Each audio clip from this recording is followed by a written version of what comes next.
It's not a good place to be. I mean, I'm guessing he's probably like jammed in a closet somewhere while AJS is in this game, so no one can hear him screaming for help. Maybe I don't know. Holy shit, that's dark. I was not ready for this level of dark. He's glued to a chair, Thrifty. People's gotta save some. Well. Jesus. Oh my goodness. AJS actually needs some saving after getting yeet cannoned off the side of the stage. The Croc coming in strong. That's how I want to see it. He's gonna kill him here. Gonna quick convert. Back out's gonna go off the edge. He's gonna get a down air spike, and it's just gonna be an early kill. That's how he gets back and wins this. Thrifty, oh. Or there we go. Nice work from Mad Cow. Looking very dominant in a 2-0 win. Thrifty, I've seen footage of this before in Florida, actually.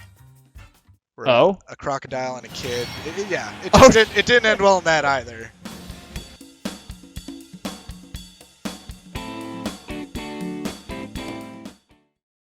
Welcome to the Baddy Cafe. This is Chai. I'm Albino Joe. How's it going? Going great. Getting ready to take a nice 2-week vacation. Don't have to play in Swiss. I can just sit back, relax, play other games, and enjoy a lot of great matches on stream. Yeah, well, that and the Invitational, eh? Yeah, Invitational coming up soon. Get ready for a mini episode of the Baddy Cafe where we actually have the draft taking place. Hell yeah. I'm excited for that, man. Like, the top players so far in the league duking it out on, because that's a crew battle, right? Yes, it's a crew battle. It's a 4v4. It's a draft format. So we have two captains. First team captain is KK because he was undefeated. The second captain is Kiszer because he was the #1 seed out of Group B in Division 1 with only one loss. And it was a loss that did not effectively matter. So yeah, he was first seed no matter what. And so what happens is it's a snake draft. So KK will going to be able to pick the very first person of those who are left. Kiszer gets to take the second and gets 2 picks afterwards. KK gets the final 2, and then Kiszer gets the fat kid. The last pick. No one wants to be that. But when you're the last pick and you're in the, made it to bracket right away, that's really not that damning of a thing to you. It's an invitational for a reason. And someone who thought should have been the fat kid was the MVP last season, or for last season's invitational. It was Had Reaver taking 6 docks, so don't count the fat kid out. True that, but hey, that's going to be a mini episode in the near future. But for this episode, things that we need to cover, the showcase player, man. Like, you want to tell the audience, tell them who the showcase player is. I think I know why you don't want me to tell them. I think I have a hankering as to why that might be. Our showcase player is Mad Cow, known by some. I'm not going to name names. I think those of you who are listening already know. Some believe was the luckiest player to ever place second last season and was barely lucky enough to make it into playoffs and not go into Swiss. That player is Mad Cow. Mad Cow won twice yesterday. He was in a player die situation. He needed to win his game against Lars, and he needed to win one other game to make him at 3-3 via tiebreakers to get in. There's a lot of competition between him, AJS, and Lars. We talked about it last episode that we thought it was going to be Mad Cow to make it out, but we weren't sure. There was good competition. Lars is playing great this year. AGS moving on from a different character, playing that Toon Link, but he's always been a kind of player who can, take down those above him. You can never count AGS out. So, Mad Cow, he got lucky again. Yeah, no, man, he's a great player. Even though he was born with a silver spoon in his mouth, he's a really great player. He practiced a lot. I got the word on the street that this season he is actually playing another game a lot more, Valorant, I believe. But he's putting that practice in on the croc every now and then, and still stopping certain players in this league. And that AJS Mad Cow game, man, like I thought that was going to be a big game, but fortunately it couldn't go to game 3. No. Guess he was just too lucky. Too lucky. Unfortunate for AJS, I should say. Fortunate for Mad Cow, but Yeah, he's our showcase player, and I'm excited to see where he ends up, who he ends up playing coming out of the Swiss round against him while he's seated in the bracket. We'll see if that luck continues after a little bit of a break. All right. Speaking of break, what's gonna bring up our favorite segment? It's the good, it's the bad, and it's the ugly. Hey! Let's look at the best part of last week, unless your name was AJS. The best part of last week was there was a big tiebreaker moment between 4 players that literally was in play until the very final game of the night between Blaze and Pro Tip. It was so close. There was a 3-way tiebreak at 5 and 5. Albino Joe, do you want to kind of iron out what happened, like who got through and who did not? Yeah, like, so what? It would have been a tiebreaker between Pro Tip, Tuna Sub, Salvo, and Thrifty, if I recall correctly. Mm-hmm. And Pro Tip beat Tuna Sub. I don't know. I can't get into that. But it was between the 4 of them. Unfortunately, of those 4 players, unfortunately, one of them it was only one of them that would make it into the Swiss round. And that one was Salvo? Yep, he had the tiebreakers. Pro Tip didn't get that last win, so he was outside the 5 and 5 category. He ended up being 4 and 6. So he got boiled down to 3. Salvo had the tiebreakers on what's their names? Tuna Sub. Tuna Sub and gosh, Thrifty? Thrifty. Did he get it on Thrifty? Hey, Yeah, he got he did. Yes. Okay. You smart. Why am I questioning you, man? Like, I'm the one who says stupid shit all the time that's just not accurate. Meanwhile, you're like rehearsed, fact checked. I also forgot who Thrifty was, so you can't call me perfect every single time. Well, I mean, with the message that was sent to him from our commissioner. We'll keep that Oh, on we the can't get DL. into that. Yeah, we can't we can't discuss this. Oh, funny. Yeah, man. It's still a 3-way breaker to determine who's going in. Yeah, that makes it pretty easy when Salvo both the people in question. Yeah, but still Whew. incredibly close. I really like. I Nail-bitingly mean, close. just a side note, and the middle of the pack in that division too, like going from Huckletune, Valk, Disenchanted, Thrifty, Salvo, Tuna Sub, Pro Tip. All of them were either 6-4, 5-5, or 4-6, and that just shows you how close that middle of the pack was. Like this could have been totally different if Huckletune lost a game to Thrifty or, you know, Pro Tip, something like that. That would have thrown a big wrench in the works. So glad that it was close, but I guess also AJS is glad that it wasn't too close. So, Joe. Yes. Do you want to tell us about what was bad? Because you were About related. what was bad? What was About bad last week? Because I think you have been the victim of a system abuse. This whole. All right. I've given this speech. Many people have probably heard me give this speech before. RNG does not belong in competitive gaming. It just doesn't. It's not. It's an unfun mechanic.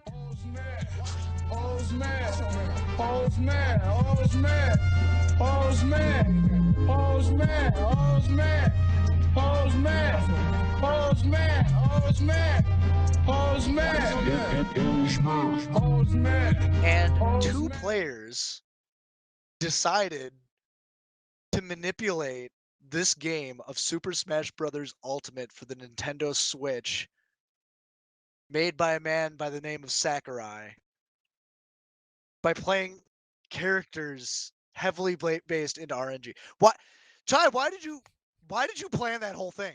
Here's the thing. Unlike Division 2, which had games that mattered all the way to the very end, to the last minute, Group B, aside from that 4th spot, was already decided via tiebreakers going into the following week. So Kiszer and I had a game that didn't matter. And I thought, hey, Kiszer, what should we do for this game? Do you want to play a serious one? Do you want to play a jokey one? Because I have an idea. And he was down with it at least for one game. We want to do a mix of actually serious and actually kind of jokey. So the first game, I was like, hey, Albino Joe's casting our game. Do you remember from the summit? What? He's like, what? He hates Hero. He hates Hero. He hates his RNG. Let's see if we can get biased casters without paying for it and play Hero.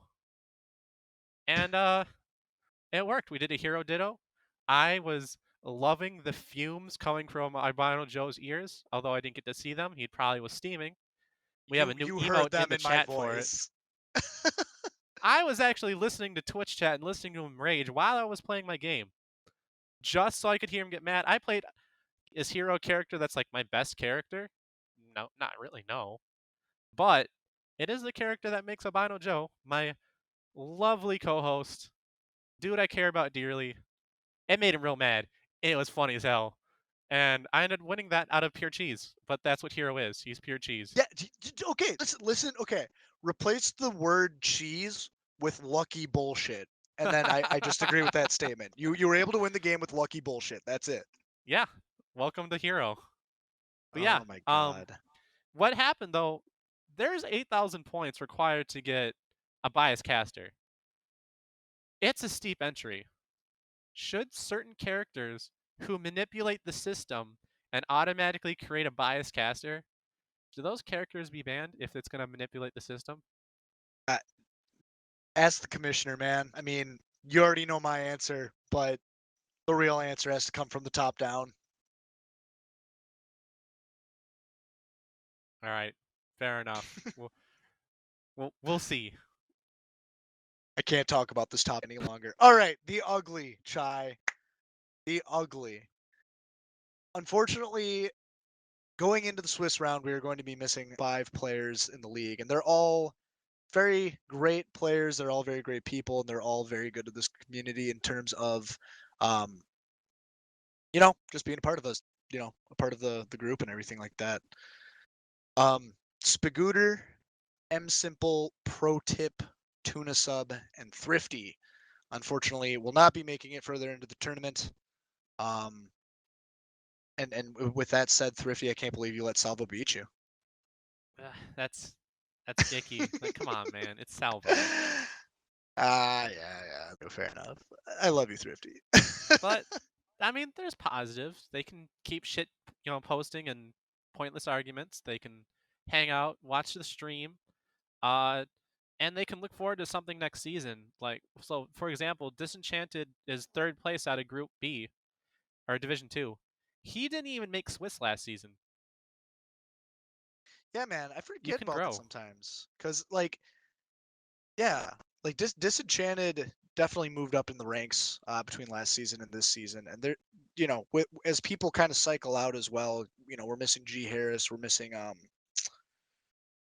shoot, there's a couple other people that were G Harris, kind of Mecca. in like, that's how could I forget Mecca? God damn it, Chai. A lot of people. Yeah, I mean, there's a lot of room for improvement. There's also a lot of room for if you don't play in the off season much, you could just be bumped up too, depending on who leaves. But yeah, man, get into the Discord, start shit posting with Blab, get into Twitch chat, spam emotes. It's a good time. All right. Speaking of making it that Swiss bracket, speaking of the people who are in there, let's talk about bracket. Let's talk about Swiss. Do you know every Switch match is every Swiss match add another counter to the Chai Can't Talk. We'll get a total of that at the end of the season, but let's put another one there. Bing! Let's talk about Let's talk about who got in the bracket. Let's talk about who's on vacay right now.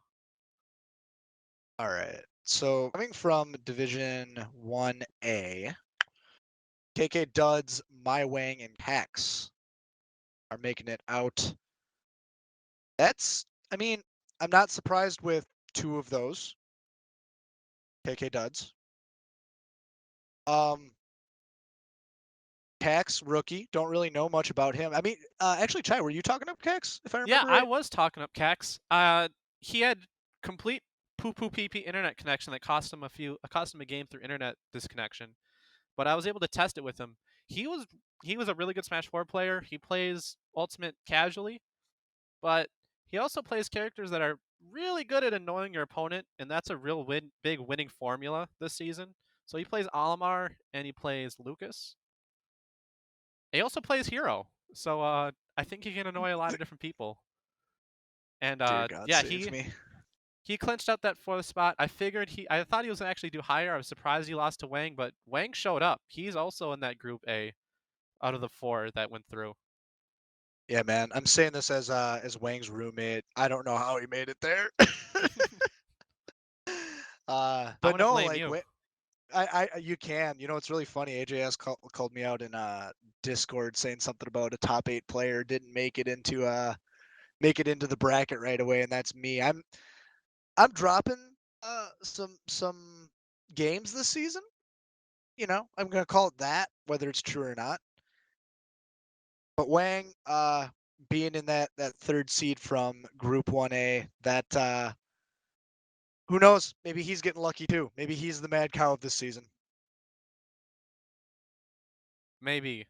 So let's take a look at Group B then. Group B, Group A was kind of, aside from Wang placing third, which again, congratulations, Wang. You did way better than maybe any of us have thought. Group B, that was a little bit more contested near the bottom. There wasn't a strict hierarchy of who was in terms of pure win count, who was the best and who wasn't. But we got me, Mad Cow, Kaiser, and Candy coming out of Group B. Yeah, Group B it looks more stacked in my opinion. I mean, I'm gonna be very honest with Kaiser being on the top of that. Like, you know, he's a great player. I've always seen him as a great player. He's but I also categorize him as the player that labs, knows all this frame data, and just like is very book smart about the game, but can't always deliver with an online. You know, can't deliver whether it's because of online lag or just some sort of performance anxiety, whether it's being tilted or not in the mood to play or what have you. I don't, list anything on the uh, you know list of things that would make you not perform nearly as well as you'd expect. That's Kaiser to me. Like there's always the stars don't align. But this season, whether it's the stars aligning or this is just his true power level, I'm really excited to see him play some of the top dogs going into bracket like KK and Duds. I said it in preseason. I say it anytime you ask me. Kaiser's going to win it all, or he's going to straight buster and get 13th. I see no other way. We'll see if his scars from the past haunt him, and he Oh ends up man. losing 2 games that he should probably win, or if he just crushes everyone. But I honestly think it's like a good chance he might just win this all. He's still got KK, he's still got Candy, and there's still a lot of us who can take games off of him. But it will boil down to not us, but more likely to Kaiser himself, and see how he handles that. Yeah, man. The other thing I want to point out too, also from Group 1A, I'm pleased to see that the rookies that are in these top divisions are making it into bracket. That means they definitely should have been placed there. And Candy Jack, 5-1, only losing to I believe Kaiser. Mm-hmm. Yes, only losing to Kaiser. Shows that he for sure belonged in that division. He's likely we're gonna see some top 4 action out of him. I'm sure too. Yeah, and Cax pulling it, not making sure that me and Duds don't look like frauds for hyping him up as a D1 player. He squeaked in that 4th spot. Speaking of frauds, don't worry, Albino Joe. It's not just you. Head Reaver, my man, only won one game. It was against me, so I will give him that. He did beat me with a out of the blue Joker. But we have two players who were hyped up this season, or at least were playoff contending players that did not even make it into playoff, into the buys. So the redemption arc for Head Reaver, the redemption arc for Albino Joe, we'll see if they show up. We'll see if they in fact can be redeemed of their mortal sin of sucking bad at this game. Real. Fucking real. Going down the list though, Chai, there's you with that lovely record of 420. Which honestly expected, man. I mean, looking at last season's standings, you took 5th overall. While looking at these two divisions, 1A and 1B, yeah, that you're settling in right in that spot again, and with Candy taking the spot of Mecha T and Kiszer kind of boosting himself up and taking spot of G Harris. So there's plenty of time for you to bust out of the bracket with an actual, top 4 or even top 1 finish. I'm just projecting, looking at it right now, just predicting. I'm not saying anything, Chai. It's You're a it's great player. possible. I think the top 5, it's pretty interchangeable. I mean, there's more odds stacked towards like Candy, Kiszer, or KK. I think they're the obvious 3 favorites. But Duds is a former champion, and I'm hella nice. I think those are the 5 most likely players to win it all. Yep. But again, those players, me included, we got a break. We were talking about your redemption arc earlier, talking about Head Reavers. Well, let's talk about some rising heroes. Let's talk about Swiss in general. Let's kind of lay it out here, see some of the matches, and kind of make our way in seeing, does it matter if you're D2 or D1? And early predictions on who might make it in and who might make it out. Albino Joe, you want to start with the first match we have coming off on Wednesday night? Yeah. So going through going through all the Swiss players, we got Salvo versus Uga Boo. Actually, I should go through the schedule, shouldn't I? Head Yeah, Reaver probably versus should. Blaze, right? Yeah. Actually, go go over the thing that matters. Head Reaver versus Blaze, man, that is going to be a great match to watch. Blaze is, I mean, he's topping out the division too. I think he took 2nd overall. No, you took Um, first. First, fuck it, I had to Blaze. give Zed That's pizza money because we bet on that. I thought Mullet's was going to win all. Mullet came in second. I had to buy Zed a pizza. Oh man, I mean, again, nothing against Blaze's talent. You just know Blitzer in real life, right? Yeah. Yeah, man. Like that's crazy. I love the top half. I mean, these two players, Blaze, Melissa, are probably 2 other contenders for the Division 1 spots. Um, that could have been, interchanged, but rookies, man, you never know where to place them. But you know, I'm trying to avoid my betting man attitude. But I'd bet Money Blaze is going to come out ahead over Head Reaver. I'm saying it. I wouldn't do that. You have a bad history of betting money on games of Baddy Smash. I think Damn Head it, Reaver's Chai. got this. Blaze can definitely win it. I think this is going to be the closest match for head-to-head. I think this will be the most explosive one. I believe in the Reeve. I know he underachieves, but I believe in the underachiever. I think he's gonna take it over Blaze in a very, very close game 3. Yeah, I mean, no matter who wins out, I would say that's going to game 3, and it's going to be a really good match to watch. All right. Speaking of top 2 rookies standing at the top of Division 2, Albino Joe, the next match on that night at 7:15 is it's you against Mulletzor. I don't know what to expect. I mean, he's a Dwarf player, right? Yep, you can expect the Doria. I have near planed plenty of Dwarfs online. I do it to Tree often. I can't do it to T2 Slade. I don't like talking about that though. But I guess I had to be confident in my abilities, right? I'm not Yeah. going to give that to him. I will say that I think you got this as well. Out of all the dwarfs I've played against in this league, I know I've even lost a tree in the playoffs. I hate fighting heavies. I just get anxious around them. Mulletzor is, if you don't play patient, he will wreck your shit. He loves eating up impatient players. He is very good at reading where someone's going to be as soon as they start moving. So, I'm going to try to cross up a shield. Nope, meaty up smash. oh, I'm gonna try to hold shield on this platform because he's gonna hit me with an aerial. Nope, up B. He's a god king when it comes to getting reads, but that's the main thing he's got. So if you can just play safe, you can beat him. But it's that on-stream moment where sometimes your best decisions aren't always there. I got the spiky tech. You're mine, Malitzor. All right, 7:30. They got Ooga Booga and Salvo. I don't even in the concept where you didn't want to talk about you and Molitzor because it was you on the line.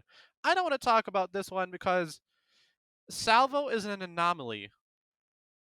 Salvo, you Yeah. cannot judge on performance because his goal isn't to be number one. His goal is to hit you with up B or side B or down taunt. Those are goals. And here's the thing. I play a lot against Salvo. I played a lot of friendlies against him.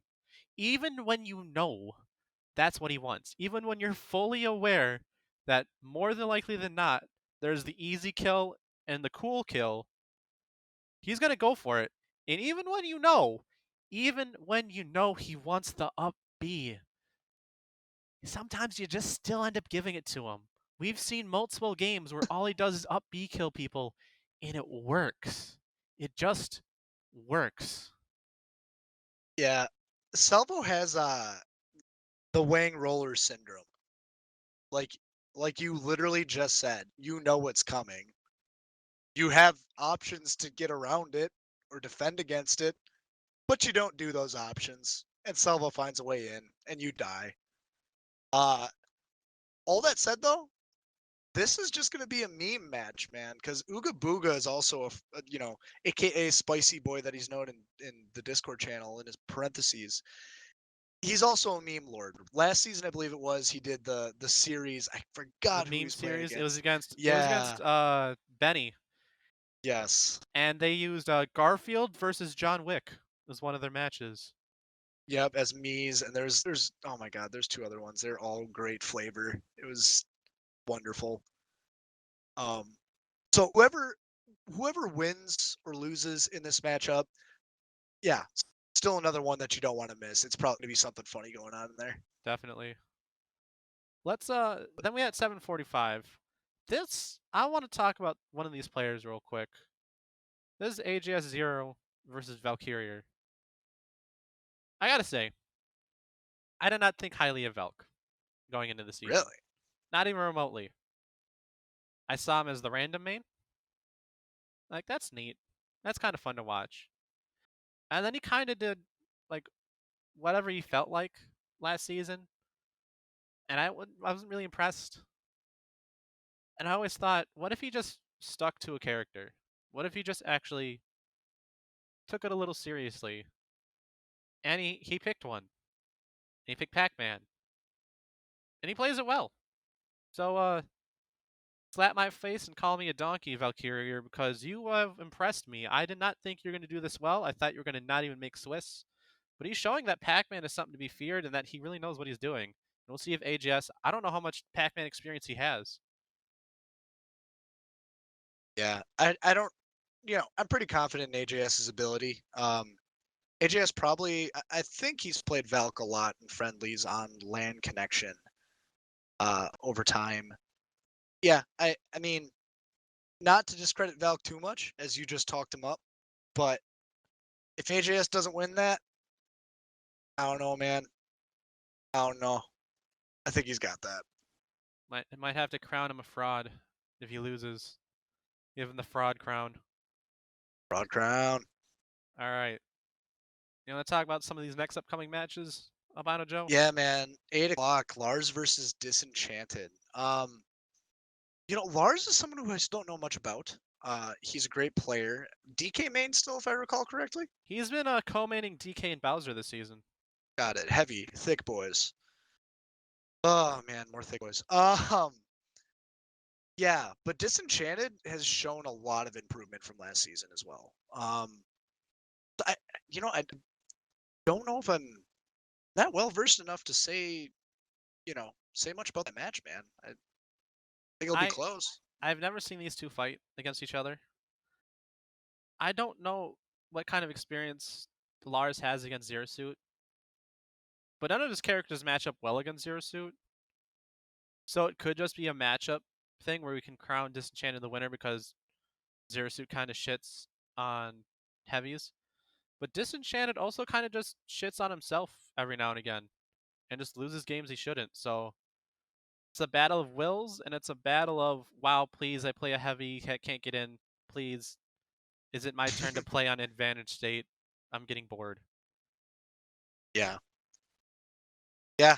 I mean, the next match also kind of has that. I wouldn't necessarily say the same vibe, but still a patient player who, the matches might go pretty long. Zedekis versus Huckleton. Both are very projectile-y, long range, you approach me type players. And if I had to assume which pair of players would go to time, it'd be these two. Yeah, I gotta say, this might be the only match I'm not looking forward to. I'm sorry, Zed. I'm sorry, Huck. I like you both. I like talking to you. I like watching you play when you're not playing against another zoner.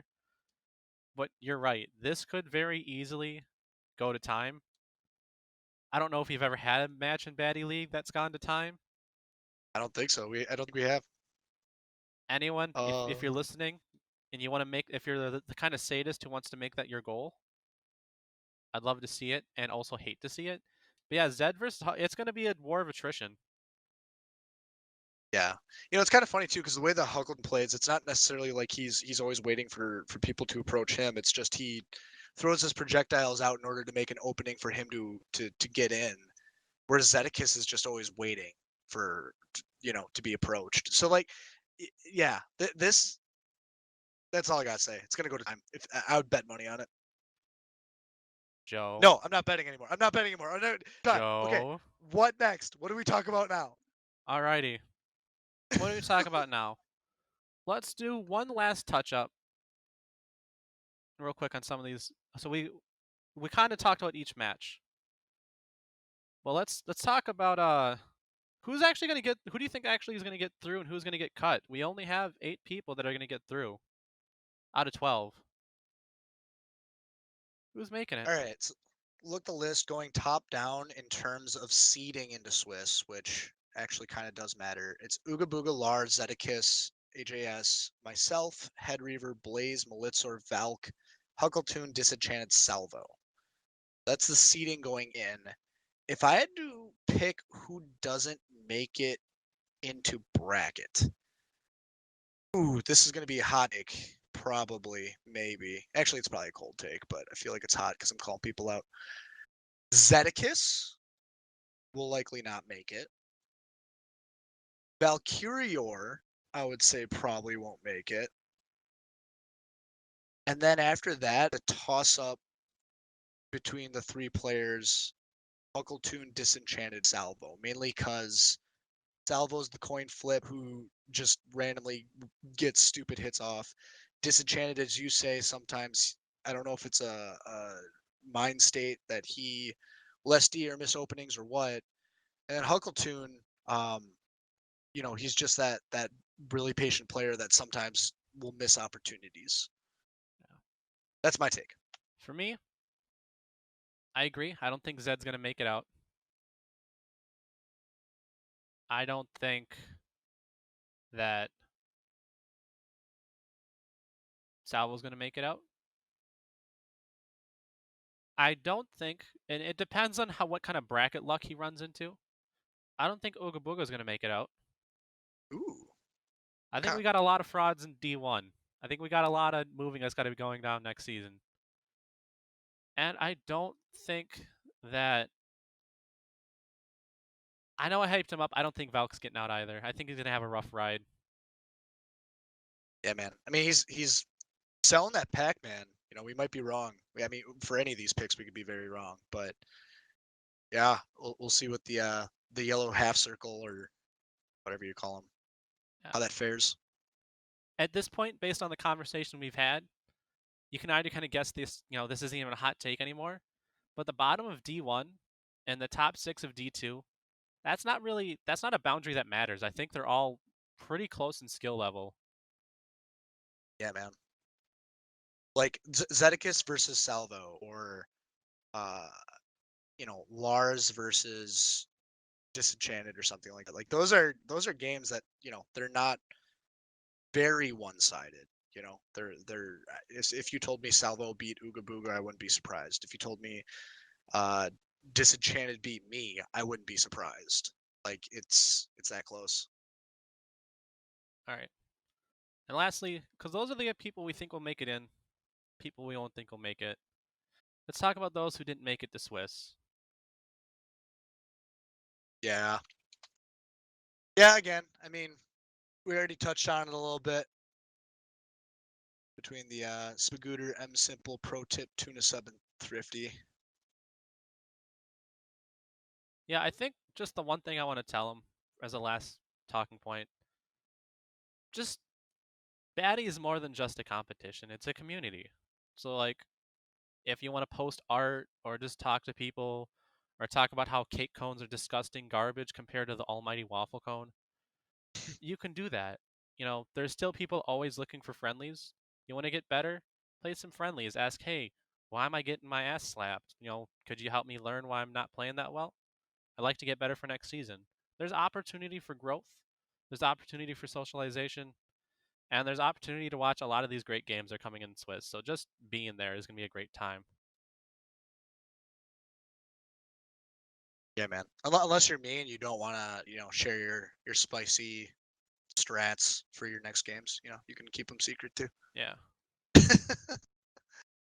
On a lighter note to finish off the show, Joe, it's your and my guilty pleasure. Let's talk about some pointless arguments that brewed up this week. All right, which ones? All right, Joe. This is a more Smash related one. If I were to boot up your Switch, right? And I were to enter Smash Brothers, and I were to click on the Smash button just to look at your characters and how they're lined up. Is it better to have your Echo Fighters stacked or separated? Separated, man. That's like, it makes it so easy. You can just look and you know who you picking. I don't know, man. I think you're giving too much credit to Echoes by keeping them on their own separate path. Are yours actually stacked? Mine are stacked. Really? Yeah. So how do you pick between the two? You is press it like the a Y skin? button. You press the Y button. It swaps. You want Chrom instead of Roy? Press Y. Super easy. Barely an inconvenience. Wait, wait, Buzz. Chrom and Roy? Did you say They're those Echoes. they're not Echoes? And Roy? Yeah. No way. Yep. No they're way. Echo Fighters. Same thing as Lucina and Marth, man. Well, Lucina and Marth's sense. I mean, the difference between them is like the tip sword hit and the not matter where you hit them with your swording. But Chrom and Roy, like their up Bs are very different. Yeah.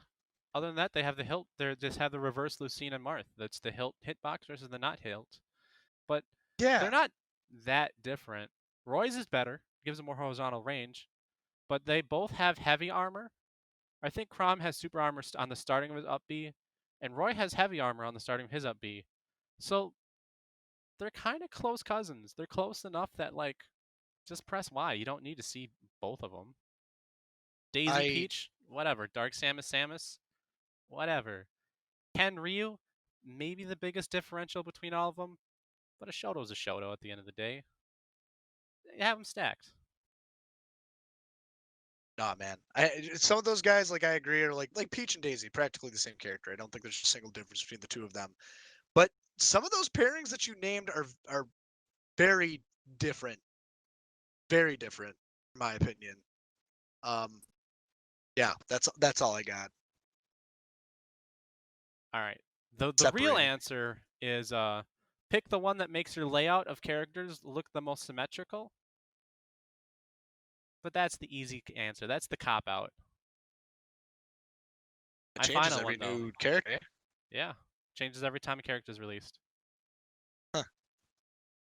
Last take though. We're only going to do a few this time around. Joe, I want you to reminisce to aeons ago when you were a little kid. Think about going to lunch, elementary school, maybe middle school. You got a lunch box. Parents were, they decided to make you lunch to have a special day.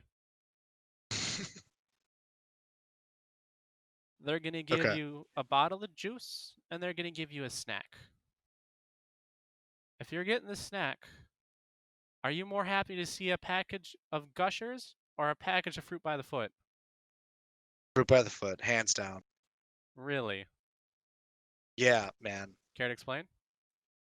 Because I'm a Gushers boy. It's no, you have this long piece of candy that you could tie a knot with it. You can like fold it. You can eat it like a giant lasagna stack. You can do a lot with it. It's the creativity that you could put into eating your food. And hey, I was a kid that played with my food all the time. However, Gushers is just you put it in your mouth and done. Joe, you made Okay. lasagna out of Fruit by the Foot.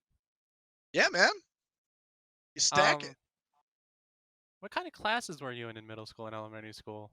Or you could stack it like a pie, have like two or three rows, like a checkerboard thing, and interweave them. There's so many things you could do with it. And to answer your question of what kind of classes I was in, you don't want to know.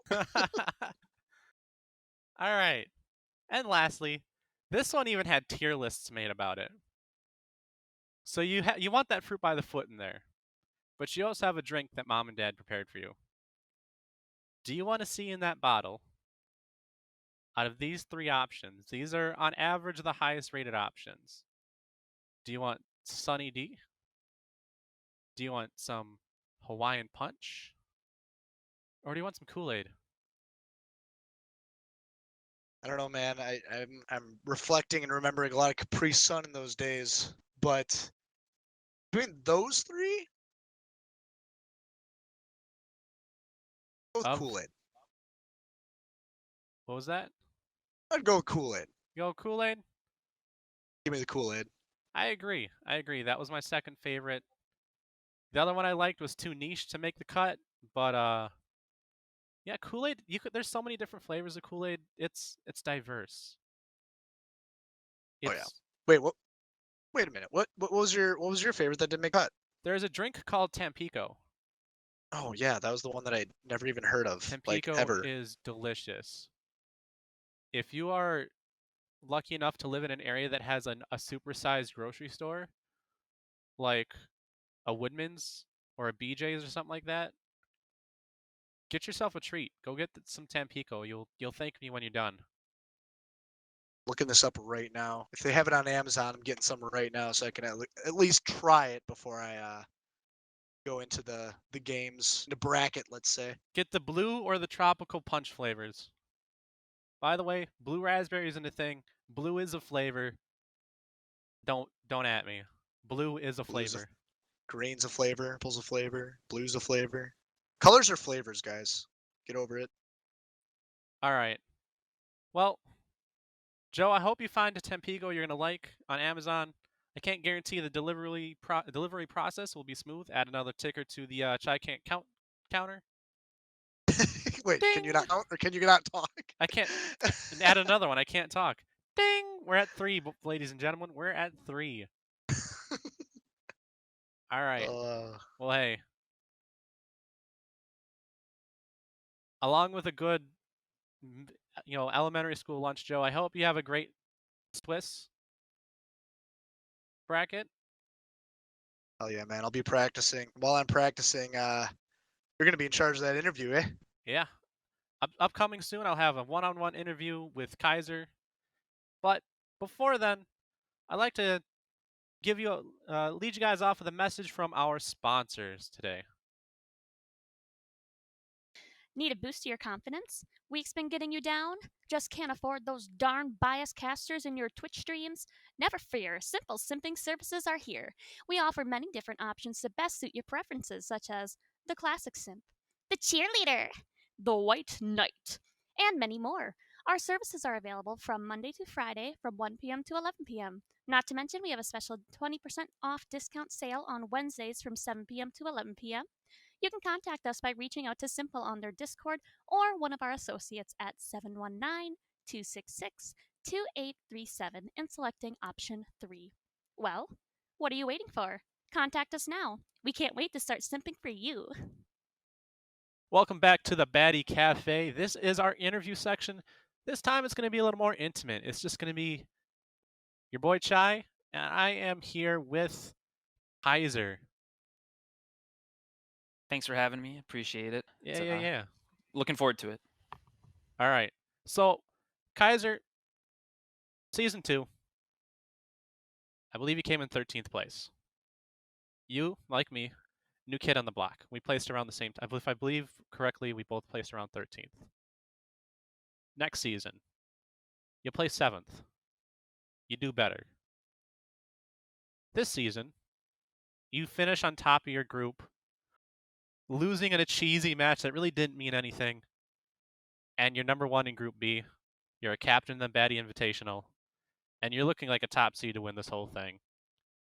You had any just initial thoughts on how, because we don't have an award. Maybe we'll make one in the Baddy Cafe, but we don't have an award for, most improved player. We've never had one. If it went from season 2 to 3, you would have been most improved player. If it's going from 3 to 4, you're already on pace to win it again, if that award even existed. How do you feel about this improvement, just your meteoric rise compared to where you started? I think first I think it's important to keep in mind that I have always really liked the fighting games and everything, and especially I played a lot of Melee, right? So when I kind of came in season 2, it was a little rough going. I definitely struggled with the buffer system. I definitely struggled a lot of it, and I definitely didn't put the correct effort into it. Was the big important point I want to make there. That going forward, it was really easy, and what I really love about the Baddy League is that you're able to set just incremental goals really easily in this compared to pretty much I mean I don't know of anything else that you can do something similar to this at least, but where I can see myself my first season that I played, so season 2, season 1 I was a little too anxious to play. Unfortunately, I kind of regret that, looking back.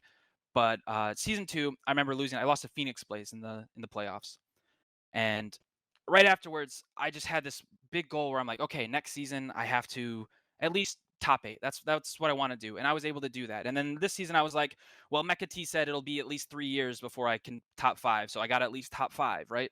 And and I know he said that in jest, but I just those small incremental goals are the really important thing that I think as long as you can focus on them, it's really doable for everybody in this league. And so I think just the fact that I've probably been able to focus on it more, and I don't mean that as an insult to anyone. I think that people obviously have their own things going on and people don't want to put effort. You see a lot of people, in the off season, they'll not want to play very much Smash. But for me, I had those goals where I really wanted it. I really, really wanted it. I really was tired of being just this middle tier player that sometimes people talk about.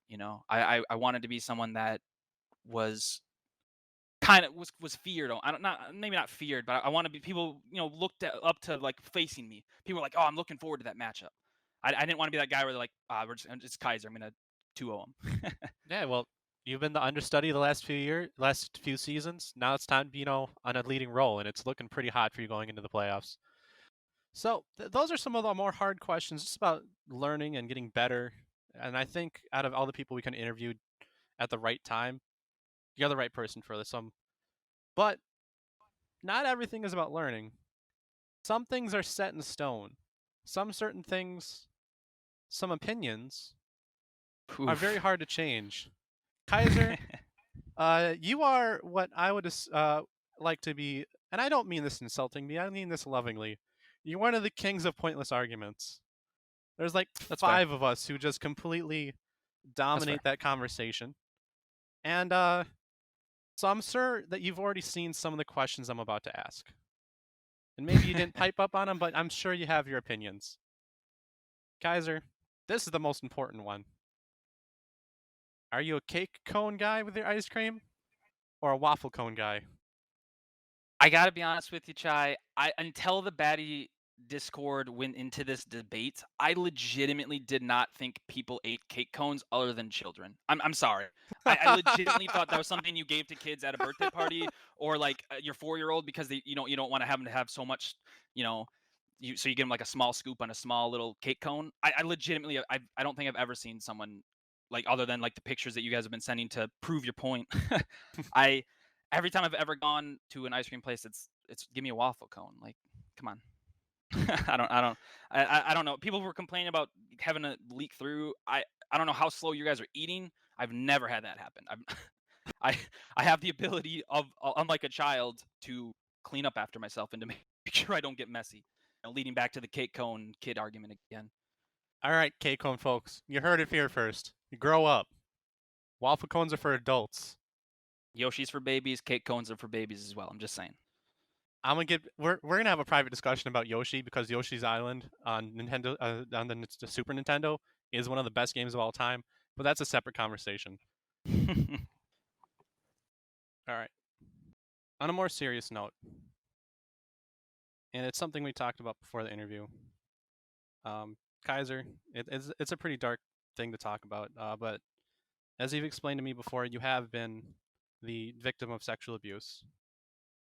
For those of you who have been paying attention to the Smash scene at all, under the hood, there's been actually a lot of sexual abuse in the professional scene, and it's as someone who watches it, I know you've had the same thought too. Like this when we talked about this when it was going down, it's super depressing, disheartening to see like something that you really care about have this, and there's even been people in the own state of Wisconsin and Minnesota for those who live like in those two areas. It's not just like the big scenes; it's even the small scenes. So it hurts to hear. But you have a unique perspective on this because of your experience. It didn't happen to you in the Smash scene, and for the sake of our viewers, I don't think we're not gonna get into it. But you have a perspective that's unique compared to probably a lot of us. Yeah. So So I'd I like want to to point out go ahead. really quick that I think like the really thing that also gives me like an interesting perspective slightly on it is that I use Smash as my escape. So Mhm. that's why it was really devastating for me was because seeing the thing that I used as an escape be the same thing that destroyed other people's lives like really hit home for me. Yeah, and I'm sure whether it be no matter what in people's lives, video games are a lot of people's an escape, and to have that to have the glass walls shatter and see the dark things that lie inside, it's not something you want to see, and it's something we have to, as people who go, you and I, we used to go to locals before Rona hit, Mm-hmm. and that's a community that I'm thankful that Baddy exists. I'm very, very thankful because it's a competitive environment with a ton of great people, and we're not interacting with each other on a singular basis, and we're all of like a particular age. The odds of sexual harassment happening in Baddy League is infinitesimally small compared to what has happened in the regular like esports scene. But there are ways that you can better this scene. There's ways that when I come back to going to locals when they finally happen again, there's things that I'd like to see, and there's ways that this community can move on, can be a better community for all people involved. And I've kind of been skimming around online, whether it be through Twitter or through YouTube or just other conversations in other character discords and other like scene discords, for example, the Wisconsin scene discord, um, on ways that you can make the community better. And I'm gonna fire back some ideas to you that some of the more popular ones, and I want you to kind of give me your take on them. Like, if you would, is this something that you would want if you were in that environment? Is something like a system that you'd think would be a good idea? So I'm gonna throw some of these back at you, and I just want to get your opinion on them. So a really popular one at big events, mainly just like majors, there's usually like a VIP room where like players can warm up. Like when you get to the top 32, top 16, that's where like the top level players can warm up and get Yep. ready. Um, Something also proposed would be like a safety room where there's like some sort of security and is a more quiet place, a more protected place where you either like you can contact someone or talk or just breathe or feel just more safe in general. I don't know what the architecture of that would be, of the room design, but that's the intent. What do you think of that? So I'll touch on it on two sort of separate, just because like the VIP room sort of kind of isn't the same as the other one, right? In that the VIP room, at least based on just of how other scenes do it, is kind of just anybody of that's a VIP can go in, right? But the child one. So the reason I say that is I'm just kind of surprised that just hasn't existed already, because that kind of exists in most other scenes, like the MTG community. There's almost always a VP room at any GP or that's a Grand Prix, because they're not called that anymore. Excuse me, Magic Fest that you could go to. For example, those always exist. So for the child's room specifically, I think that's a great idea, actually, mostly because right now there's no clear lines of communication to report something, to say you're uncomfortable with something, to say something that's happened, to just to talk. There's no clear way to communicate. And not to go super in depth, but like let's say you were, one of the commentators of Smash was one of the ones that harmed you, right? And did something. Are you going to go talk to Coney or something who you think might be his friend? Like, of course you're not, right? That's scary, because you're like, well, he's casting with Coney, so maybe he's in on it. I don't know. So there's never been a clear line of communication where people can actually talk about things, and that's one of the first most important things we actually need, is because we shouldn't have to go on Twitter. Like, honestly, I get it that we need to, and that's just the way it is, but we shouldn't have to. We shouldn't be like, oh god, I'm forced to go use Twitter and rely on the public to feel safe. That doesn't feel safe. That doesn't feel smart or okay.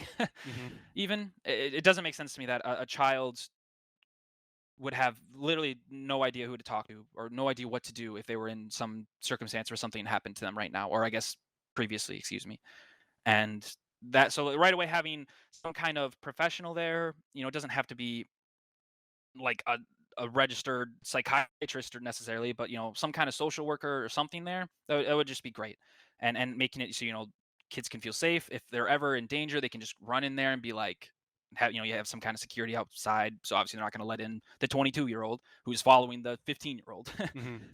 So I think I think that one specifically is a great idea, and something that, because of the lines of communication specifically needed to talk about these things, is something that's just been really missing. Yeah, I mean, even if you like go to a smaller local, like it's out of a bar, like it shouldn't be out of bars, but there's been tournaments at bars, or there's been tournaments at like small game stores. Just a third party who's sitting there that isn't directly involved with what's going on, like with the event, and like Yep. say it's a storage room at a a game store, for example, because a lot of tournaments I've been to have been at like used game stores. Yeah. Have like the owner or like an employee like pay them a little extra, use some venue fee money to pay them just to be there as a third party, like as an adjudicator to kind of like just watch. Yeah, at least someone just to stand at the door, just to make sure that they're okay. Like someone that they could run into and be like, "Hey, call the cops or call my parents or something." Like something, something needs to be there. It's just kind of crazy how easily people have, obviously adults, have been able to interact with kids in the scene, and it makes sense because it's a game, and there's people of all ages. But when there's no safety nets at all for kids, like, we've failed as a community. You mentioned Magic earlier, and correct me if I'm wrong. I know the Pokemon TCG has this, and I think Magic has this too, where they have age brackets. So Magic does not, but below, I believe, 13, you need your parents to sign you up, and All right, that's the age part everything. with Magic. So, and below 18, you need your parent to at the very least sign a form if you go to any tournament that has prize winnings. So talk like big ones. I don't know what the actual money is that you need to register. It's like $500, $1,000, something like whatever it is. Because it's considered gambling effectively. Winning money in a Magic tournament is effectively the same thing as winning money at a casino in terms of tax reasons. I believe. So, with that said, like, at least when they're younger, they still have to have their parents sign off on, at least to take the quote unquote job of earning money, so to speak. So at the very least, there's some kind of information there. I have as a kid myself, though, I remember just walking to Melee and Brawl tournaments and just being like, screw it, and getting a ride from some random 20-some-year-old. Like, actually, which like sounds I dumb, remember, and like I've done it before, and it sounds dumb in like retrospect. Yeah, definitely, and it's kind of scary to think of like how easily like people could be in those situations and everything, which is why it's so important as a community. We need to look out for each other. But to kind of add that, because I think we're on agreement then that, well, actually, still got to ask you, like, because if I'm thinking to myself when I was like 15, I'd feel really uncool if my parents were there. But do you think if you're under 18 that parental supervision should be a thing? Or So this is one that I really struggle with, and I'll be honest with you, because if let's say this rule was around for when I was a kid, right? You never would have ever seen me at anything ever. I never would have ever been able to go to something. Like was my abusive stepdad gonna take me to the events? Like, of course not. He wasn't gonna sit there and watch me play Magic or Smash for 6 hours, 8 hours, whatever. So, with that in mind, I don't think it's a good solution because I think you're really going to set up a system where only privileged children are able to go to events, where only children who have good parents already are going to go to events. When already statistically, those people are going to be safer than as is right now. So let's pretend we're in the past, how it is before. Those kids already are going to be safer statistically because they have parents who care about them, right? Like that's an objective fact. They are likely will have a lot more safety nets for them, both in even just being able to talk to their parent, both in even maybe their parent at least knowing where they are. Just there's so many more things there that an unprivileged child just will not have access to. They will just be completely lost from the scene until they're 18, and I'm not sure if that's correct or fair. Especially when it seems to me like it's kind of a cop out when we should really just be protecting kids. I understand it's very hard to talk to someone that's a pillar of a community and to stand up to them. And this could be in anything. This could be your friend group, the cool friend that you have that everyone looks up to and everyone thinks is a total bro and the best guy ever. This could be the casters for Smash Bros and the pillars of the community. It doesn't matter. It's very hard to be like, hey, I'm not going to let you do what you're doing. It is very hard. It's hard to stand up for that, but we need to. It's almost a cop out, in my opinion, to get less than that, to get less than a community where we're like looking out for each other. Actually, definitely agreed on that. Like it comes with like the idea we've been pushing around along these questions that just more security could always just happen. Like I've been to yeah. Smash is maybe the only type, or just fighting games in general, FGC related events are the only events I've been to that didn't have security. Like I've been to LAN events at like cons and LAN events for like when's the last time I went to LAN event for Dota 2. Not Dota 2, Dota 1, and a LAN event for that was at a cyber cafe when those used to exist. Yeah. God, I wish they clocking my age here. I went to cyber cafes. Computer arcades. I mean, in other countries, they're still thriving. So. Yeah, but like those had security. They at least had one person watching over all the people to make sure no one did anything stupid. And it's probably something that should be more prevalent at events, especially larger events as well. Yeah, completely agree. Like I said earlier, I think it's almost a cop out just to try to force kids off the scene to make it safer for them effectively. It's not a big deal if you want to drink and play Smash. Have your friends together and play at your friend's house or something. Get a small weekly at a bar together and 21 plus. That's allowed. Like no one's gonna stop you from doing that. It just doesn't make sense to bring those rules to SmashCon, for example, because then again you're just pushing the problem off and saying like, well, instead of actually dealing with the problem, we just have stop gates to make so the problem just doesn't exist or just, like can't exist, excuse me, instead of actually fixing the problem. Yeah. So the elements we've been talking about are all venue related. They're all at the location related.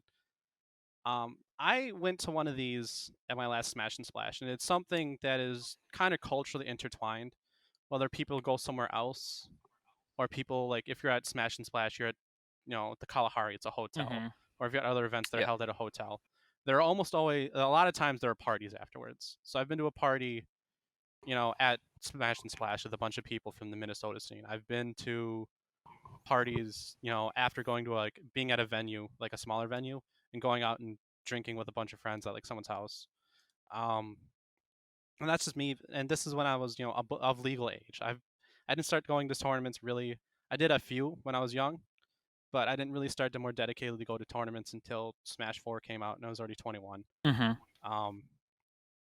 But Smash, these parties are pretty prevalent. Like they're a part of the culture.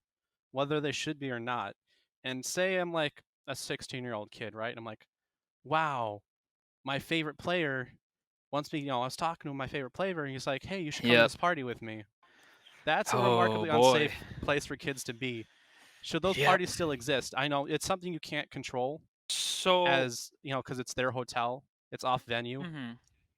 So this is a big one, and I'm glad I'm really glad you touched upon you saying like the pro player was like, hey, you should come hang out, you should come play friendlies, you should, et cetera, et cetera. So it's important to note you'll never see those pro players that are or those who are trying to exploit people do that to just random O2 Link player that came to Evo and just went O2 a drop. They're doing it to the O2 Pikachu player that they're attracted to, right? And that they want to Hey, Link exploit players can be cute. and abuse. Well, they definitely can. I was just throwing out a random example in my head. Sorry. um, and I was just kind of more so thinking like Pikachu, like boy girl, but I guess that's probably not a good thing to think of because obviously it happens to everyone. Mhm. But the important thing like is you'll see that these parties happen and that you'll see these people be like exactly like you said, bring hey 15-year-olds, you were really good, let's come back to my room, we can play some friendlies, and while there's a party going on, it'll be chill, we'll just hang out, we'll just play some friendlies, not a big deal. So right away that happens, someone needs to stop it because like these parties are not going to stop. It's so easy to check people at the door at a party. It's so easy. Do you think if I go to Swift's house at a Swift party and I was like 16, he's gonna let me in the door? Of course he's not. Of course he's not. Like it's that simple. It's the community as a whole needs to just look out and be like, hey, that pro player has his around that 15-year-old girl or guy, like kid. Like that's not okay. You know, it's really that simple. And the parties aren't going to stop. People aren't going to stop having parties, especially when they're off hours and not officially associated with the event. Then it's completely fine. I think the weird thing is a lot of parties have been sponsored parties, so to speak, right? They've been actually kind of part of events, and that's when it's really worse because you need to have like the group itself or the entity itself with the security, and we've talked about that obviously already. Mhm. But when it comes to these small parties at someone's hotel room, for example, or someone's house, every person there needs to be on the lookout. And I don't mean to sound like some hyper alarmist person, but every person that has a girlfriend, a daughter, a sister, female friends, ask them. Ask them if they've gone to a club or a bar. Ask them what they do with other girls. Like they're always together. They're always watching out for each other. That's common.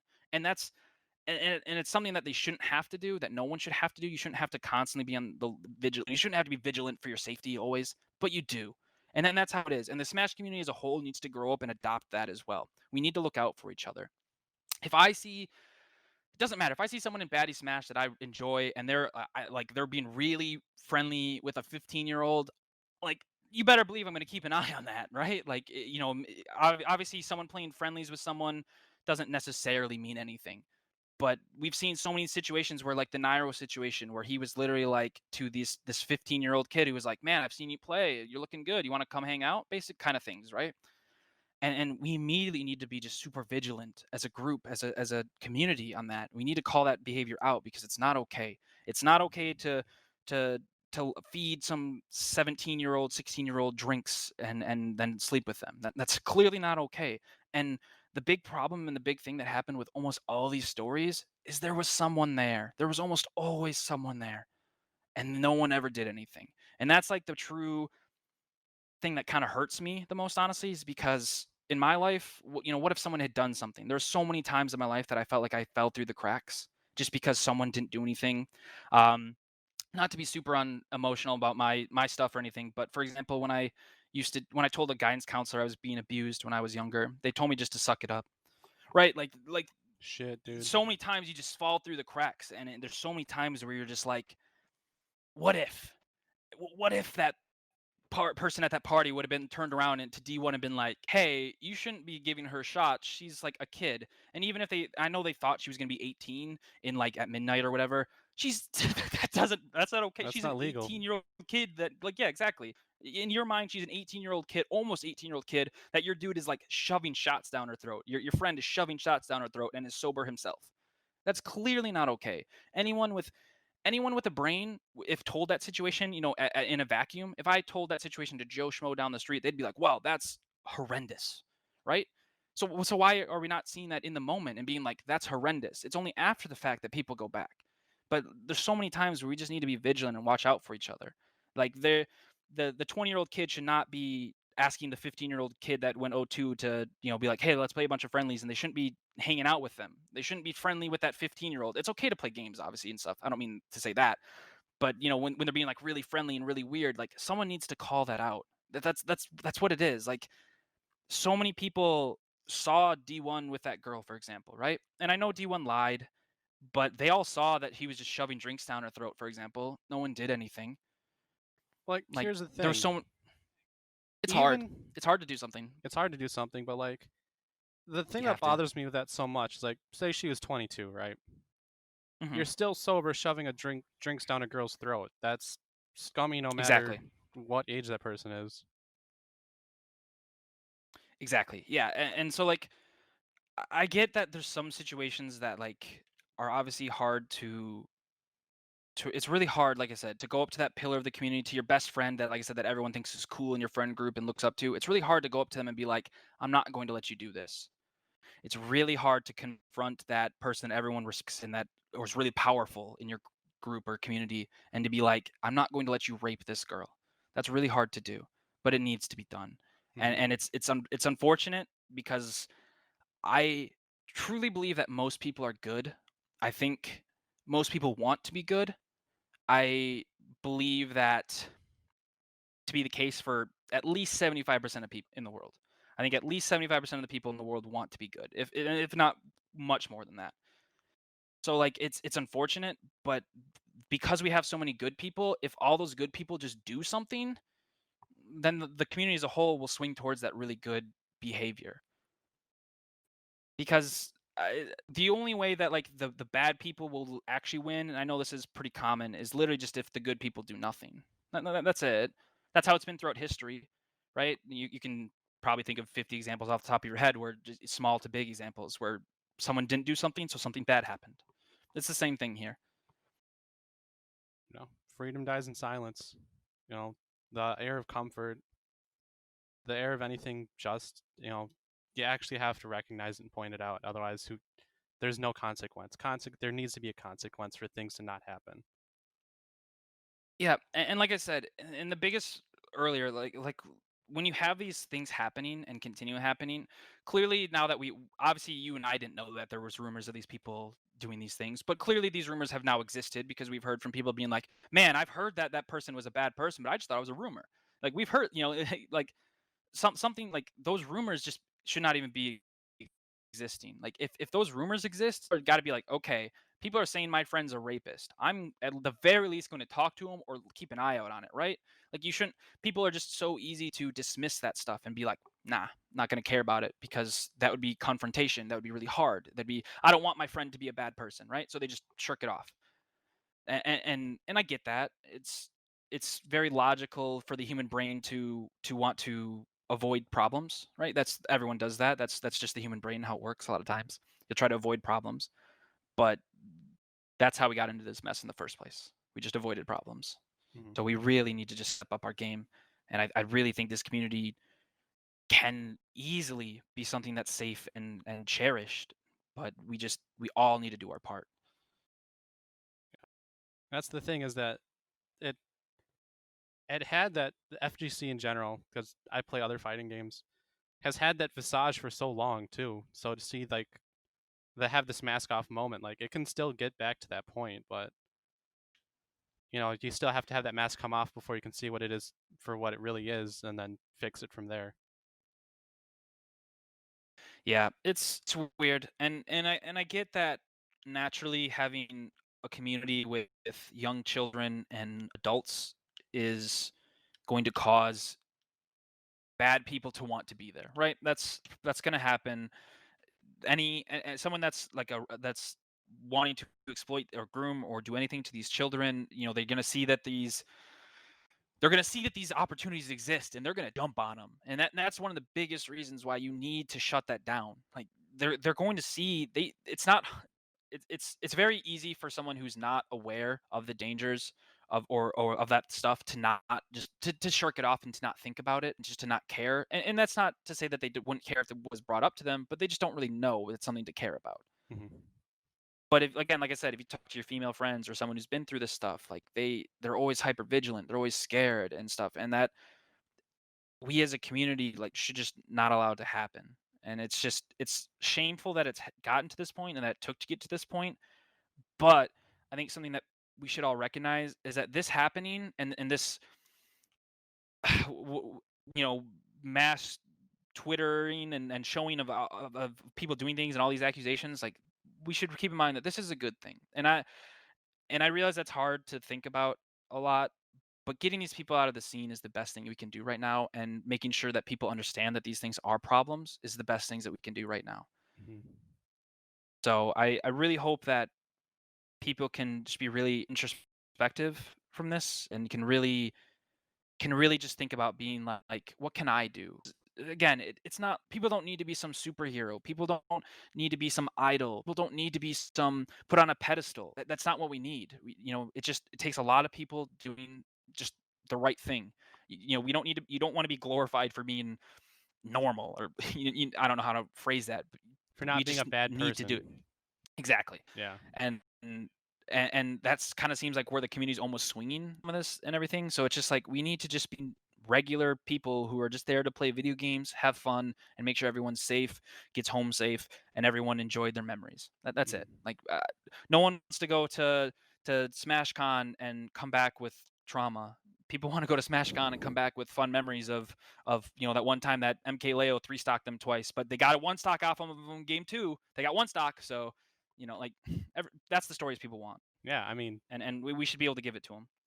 so a lot of these questions have been structural regarding like not only the Smash scene, but a lot of it's just esports as a whole, or at least the FGC as a whole.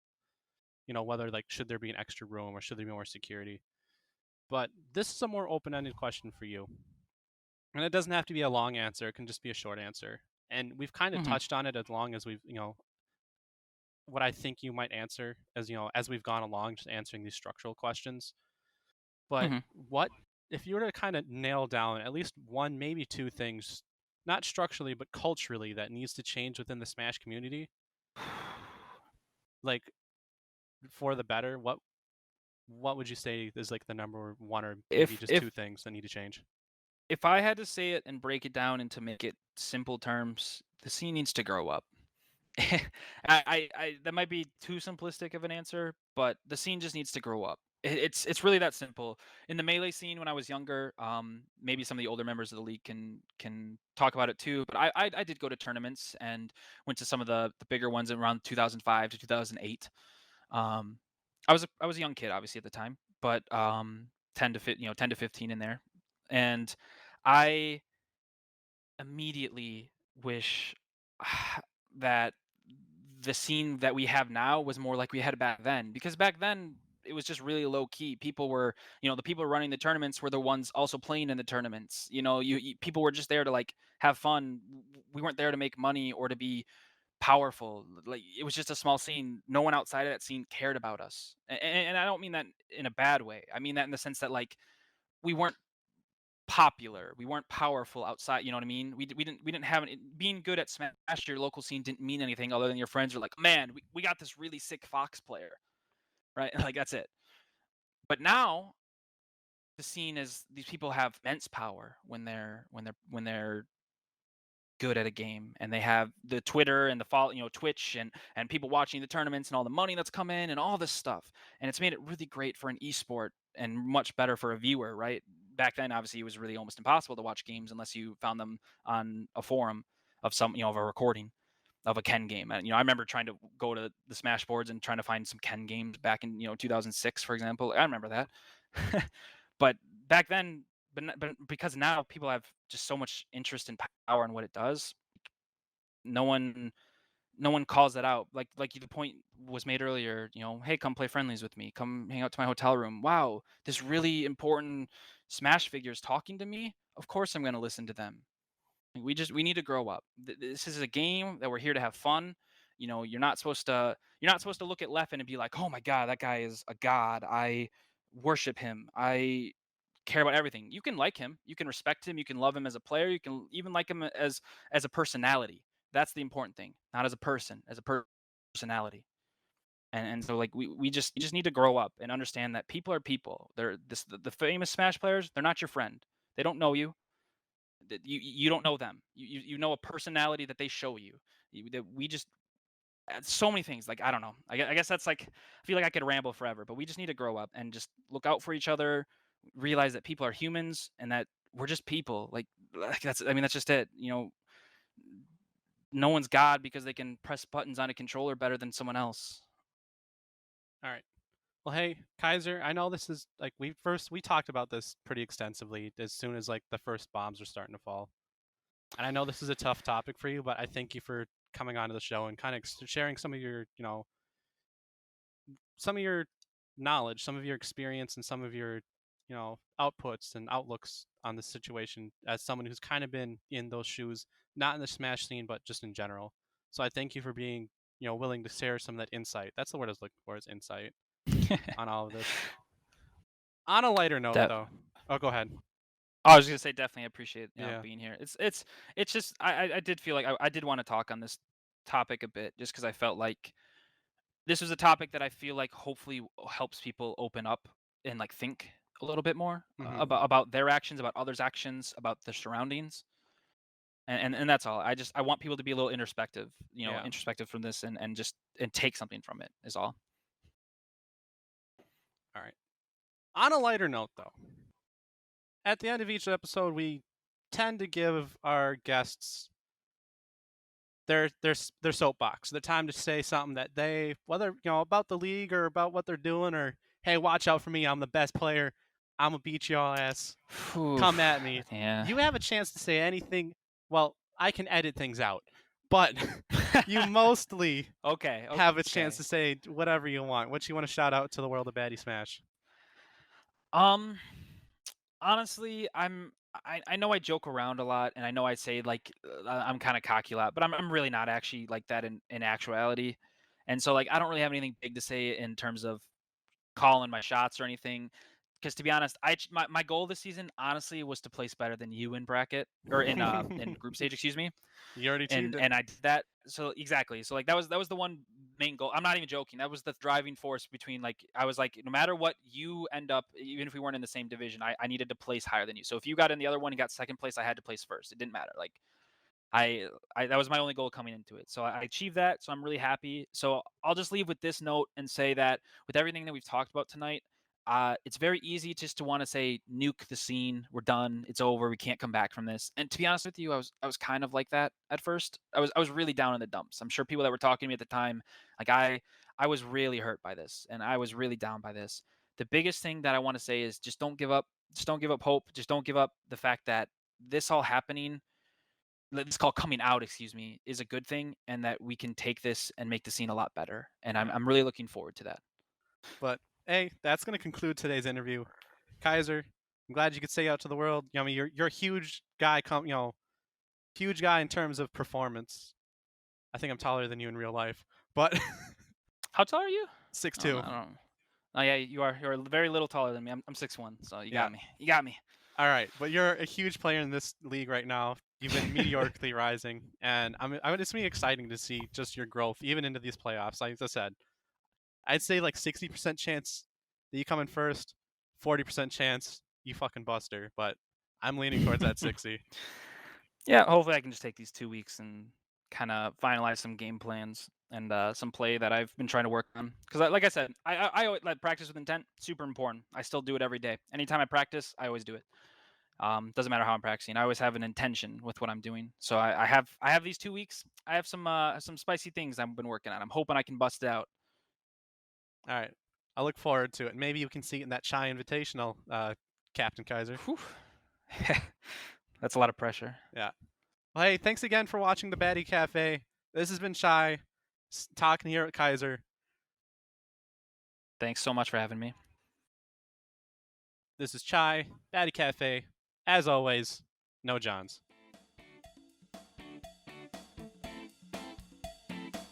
All right, ladies and gentlemen, thank you for tuning in to the Baddy Cafe. The intro and outro music was produced by Headreaver, and this is a Baddy Smash production.